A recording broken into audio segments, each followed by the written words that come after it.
नमस्कार। मेरा नाम भाऊ तोरसेकर। आप देख रहे हैं प्रतिवाद। दोस्तों, आपको तो मालूम है, क्रिकेट और फिल्में, यानी पुराने जमाने के, आज का क्रिकेट मैं बहुत कम देखता हूँ। पुराने जमाने की फिल्में मुझे याद में अच्छी है। आजकल फिल्में भी बहुत नहीं देखता, लेकिन उसमें बहुत सारी चीजें ऐसी हैं कि मेरे दिमाग में चिपक गई है, बैठ गई है, और उसका रेफरेंस मैं हमेशा देता हूँ। तो आज मैं नाइट वॉचमैन नाम का एक शब्द मुझे अचानक याद आ गया। कल परसों जिस 4 विधानसभा चुनाव के नतीजे आ गए, उसमें सबको अगर आश्चर्यचकित करने वाला रिजल्ट, नतीजा कहीं का होगा तो वो तमिलनाडु का है। हमारे देश के पॉलिटिकल पंडित या ओपिनियन पोल वाले, एग्जिट पोल वाले छाती ठोक कर बंगाल में बीजेपी जीतेगी नहीं ये बोल रहे थे, वही लोग तमिलनाडु में जो अभिनेता थलपति विजय है, उसकी पार्टी, नई नई पार्टी टीवी के जो है, उसको भी कोई बड़ी सीटें, ज्यादा सीटें मिलेगी ऐसा बोल नहीं रहे थे। लेकिन वही थलपति विजय ने सबसे बड़ी पार्टी होकर दिखाया और वो मुख्यमंत्री तक बन गया। उसके कारण एडीएम के पार्टी टूट भी चुकी है। ए आई क्या बोलते हैं, INDI, जो राहुल गांधी की गठबंधन है, उसमें भी टूट हुई है। खुद राहुल गांधी ने DMK के पीठ में छुरा भोंक कर विजय का समर्थन किया। लेकिन एक बात समझना जरूरी है। अब ये चर्चा है कि ठीक है, एक नई पार्टी जीत गई तमिलनाडु में, लेकिन क्या वो पार्टी चलेगी? कितने दिन चलेगी? अपना बहुमत तो थलपति के पास नहीं है, विजय के पास नहीं है। उसको गठबंधन का सरकार बनाकर गवर्नमेंट चलानी है। और दूसरी बात, चुनाव जीतने के लिए विजय ने जो जो कुछ आश्वासन दिए, बहुत सारे, जिसके लिए 3-4 लाख करोड़ रुपए की राशि चाहिए, वो इकट्ठा करना या जनरेट करना मुख्यमंत्री बने हुए विजय के लिए आसान बात नहीं है। और इसलिए बहुत जल्दी उसके खिलाफ नाराजगी की लहर तमिलनाडु में आ सकती है, और शायद उसकी सरकार ज्यादा नहीं चलेगी। ये भी बातें अभी से शुरू हो गई है। अर्थात एक बात है कि जो सबसे तगड़ी अपोजिशन पार्टी है और बहुत पुरानी अपोजिशन पार्टी है, द्रमुक, डीएम, द्रविड़ मुन्नेत्र कलम, इसके जो सबसे बड़े नेता है MK स्टालिन, उन्होंने साफ किया है कि शुरुआती के 6 महीने हम विजय की सरकार के खिलाफ कोई आंदोलन नहीं करेंगे, विरोधी संघर्ष भी नहीं करेंगे। इसका मतलब साफ है। पहले 6 महीने नए मुख्यमंत्री को उन्होंने क्लियर रास्ता दिया है, जो जो करना है, तुमने बोला है चुनाव में, मतदाता को आश्वासन दिया है, पूरा करो। हम अपोज में कुछ नहीं करेंगे, ना उसमें गलतियां खामियां निकालेंगे। हाँ, लेकिन जनता को खुश करने की कोशिश करो। अपोजिशन आड़े आ गया, ये तकरार करने के लिए हम तुमको जगह नहीं देंगे, ऐसा एक एटीट्यूड या क्या बोलते हैं उसको, भूमिका स्टालिन ने ली है। इसका मतलब साफ है, विजय के लिए रास्ता खुला है। उसकी सरकार गिराने की कोशिश अगर मेन अपोजिशन नहीं करेगी तो सरकार कितने दिन चलेगी, इसकी चिंता थलपति विजय को करने की जरूरत नहीं है। वो बिना सायास, बिना चिंता अपनी सरकार चला सकते हैं। मेजॉरिटी की चिंता, मेजॉरिटी गंवाने की चिंता उसको करने की जरूरत नहीं है, नंबर्स की चिंता नहीं है। इसलिए आज से विजय की सरकार ज्यादा नहीं चलेगी ऐसी बात करना मुझे गलत लगता है। हाँ, लेकिन एक बात है, ये अगर आपने वोट पाने के लिए जो जो बड़े बड़े आश्वासन दिए और लोगों की अपेक्षाएं बढ़ाकर रखी है, वो एक्सपेक्टेशन अगर नए मुख्यमंत्री पूरा नहीं कर पाते और उससे जनमानस में एक निराशा की भावना पनपने लगती है, बढ़ने लगती है, तो बहुमत हो या ना हो, थलपति का सिंहासन डोलने लगेगा। और स्टालिन बड़े मुरब्बी राजनीतिकार है, तो वो जानते हैं कोई भी मुख्यमंत्री बहुमत ना होते हुए सत्ता में रहता है और उसके खिलाफ जनभावना निराशाजनक हो जाती है, तो वो सरकार गिराना आसान होता है। उसके खिलाफ आंदोलन करो। और दूसरी बात है कि विजय जैसा मुख्यमंत्री जो सत्ता की राजनीति में नया नया आया हुआ खिलाड़ी है, वो पुराना खिलाड़ी नहीं है, उसको यहाँ की पैतरेबाजी भी मालूम नहीं है। चुनाव जीतना एक बात है, सरकार बनाना दूसरी बात है, और सरकार चलाना तीसरी बात है। जब तक आप किसी जिम्मेदारी के पद पर नहीं बैठे हो, आपके हाथ में कोई भी अधिकार नहीं है, तो आप कुछ भी बोल सकते हो, कुछ भी देने का आश्वासन दे सकते हो, लेकिन जब वो आश्वासन पूरा करने के अधिकार आपके हाथ में आते तो आप कारण नहीं बता सकते। अगर आपने बड़े बड़े आश्वासन दिए, किसी को सोना देने वाले हैं, किसी को शादी में खर्चा देने वाले हैं, बहुत सारी बातें, और जो कोई इकोनॉमिस्ट है वो बोलते इसके लिए कम से कम 3 या 4 लाख करोड़ रुपए सरकारी तिजोरी से खर्चा करना पड़ेगा। अब उतने पैसे अगर सरकार की राज्य की तिजोरी में है ही नहीं है, तो थलपति फिल्मों के तरीके से जादू करके वो पैसा निर्माण नहीं कर सकते, फिर आश्वासन पूरे कैसे होंगे? और यही थलपति की बड़ी समस्या है। लेकिन थलपति सिर्फ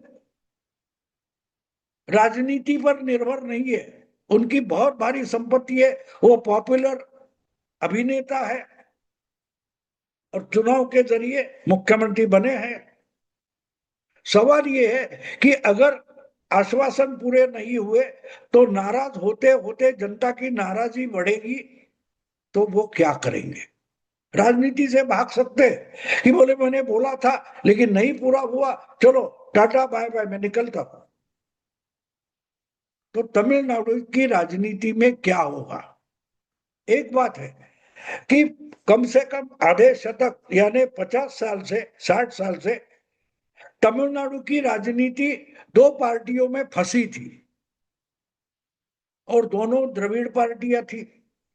या तो डीएमके को चुनो या तो एडीएमके को चुनो, तीसरा कोई विकल्प लोगों के सामने नहीं था। कांग्रेस बुरी तरह से हार चुकी थी और कांग्रेस के पास लोकल लेवल पर कोई लीडरशिप बची नहीं थी, और ऐसी परिस्थिति में लोग लाचार हो गए थे। तमिलनाडु के लोग लाचार हो गए थे, और बड़ी बड़ी पार्टियां, छोटी छोटी पार्टियां भी लाचार थी। या तो डीएमके के गठबंधन में रहो या तो अन्ना डीएमके के गठबंधन में रहो। तो द्रविड़ राजनीति से तमिलनाडु की जनता को छुटकारा नहीं था। 5 साल पहले बीजेपी ने अकेले दम पर अन्नामलाई जैसे नेता को हाथ में लेकर ये जो रहस्य था वो भेदने की कोशिश की, लेकिन फायदा नहीं हुआ।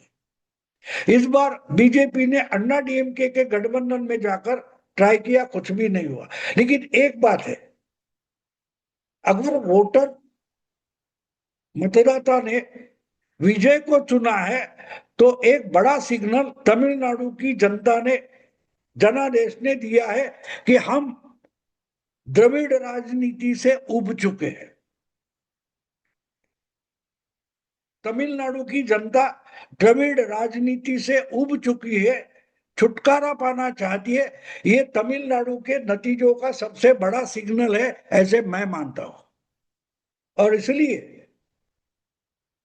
विजय ने इस चुनाव में कौन सी भूमिका की, ये समझना जरूरी होता है। राजनीति, देश की राजनीति, अलग अलग राज्यों की राजनीति आप समझना चाहते, जानना चाहते, तो तमिलनाडु के चुनाव के नतीजे कुछ बता रहे, वो समझना जरूरी हो जाता है। सबसे बड़ा सिग्नल ये है कि डीएमके और अन्ना डीएमके इनकी भाई भतीजेगिरी में फंसी हुई जो द्रविडियन राजनीति है, उससे तमिलनाडु की जनता तंग आ चुकी है। और ये आज के नतीजों का सबसे बड़ा सिग्नल मैं मानता हूं। वो कोई तीसरा विकल्प, चौथा विकल्प देखना चाहते, अनुभव करना चाहते। और इसीलिए मैं मानता हूं कि अगर विजय को इतनी बड़ी सीटें मिली है, बड़ी संख्या में सीटें मिली है, वो मुख्यमंत्री बने हैं, तो उनको मुख्यमंत्री बनने के लिए इस ढंग से वोटिंग नहीं हुई है। आम जनता पहले टटोल कर देखती है, अंदाज लेती है। बंगाल में आप देखेंगे 2011 के चुनाव में बीजेपी का नामो निशान नहीं था। 2014 के बाद अमित शाह ने बंगाल में बीजेपी का प्रचार करना शुरू किया, फैलाव करना शुरू किया। और 2016 के चुनाव में बीजेपी को सिर्फ बंगाल की विधानसभा में 3 सीटें मिली थी। 10 साल बाद वो 207 सीट पर आ गए।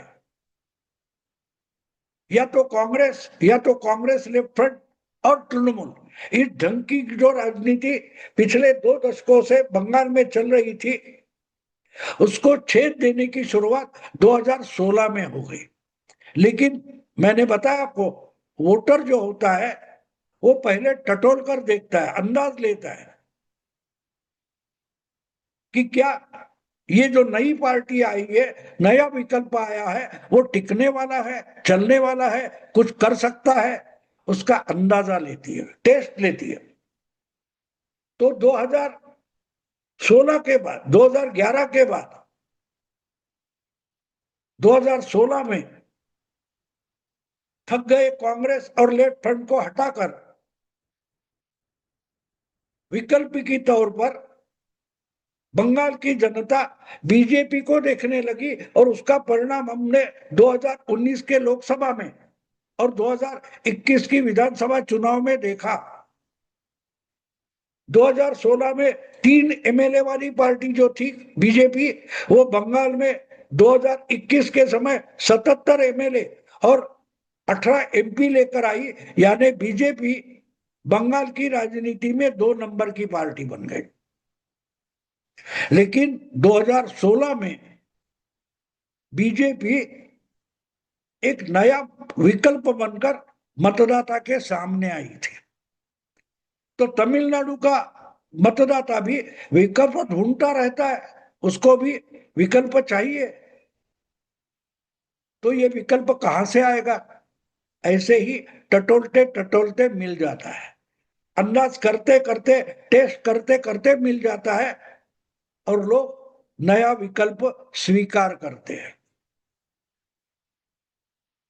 2016 के चुनाव में कांग्रेस बंगाल की विधानसभा में अपोजिशन पार्टी बनी। उसके पहले सीपीएम अपोजिशन पार्टी थी 2011 में। और 2021 में बीजेपी 2 नंबर की पार्टी बनी, अपोजिशन पार्टी बनी। तो 377 जाने वाली बीजेपी जो जगह थी, वो पहले कांग्रेस और लेफ्ट फ्रंट थी, उसमें तृणमूल आ गई और तृणमूल ने लेफ्ट फ्रंट और कांग्रेस का सफाया किया और जो ग्राउंड बनाया उसके आधार पर बीजेपी के लिए मैदान खुल गया था। बीच में 15 साल, 17 साल, 18 साल निकल गए।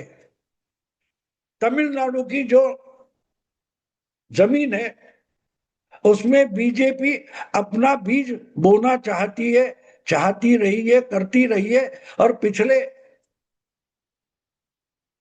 5 साल पहले के चुनाव में बीजेपी 10-12% तक पहुंच गई थी। इसका मतलब वो जमीन में बीजेपी का बीज बोना पॉसिबल है, उसकी फसल काटना भी पॉसिबल है, उसकी टेस्ट हो चुकी है। उसका ही फायदा बड़ी तादाद में, बड़ी संख्या में, बड़ा चेहरा लेकर विजय थलपति आया, उसको मिल गया। अन्नामलाई की जगह थलपति, ये पर्दे का हीरो सामने आ गया। लोगों ने असली हीरो अन्नामलाई नकारा था 5 साल पहले। ये कहने का मतलब ये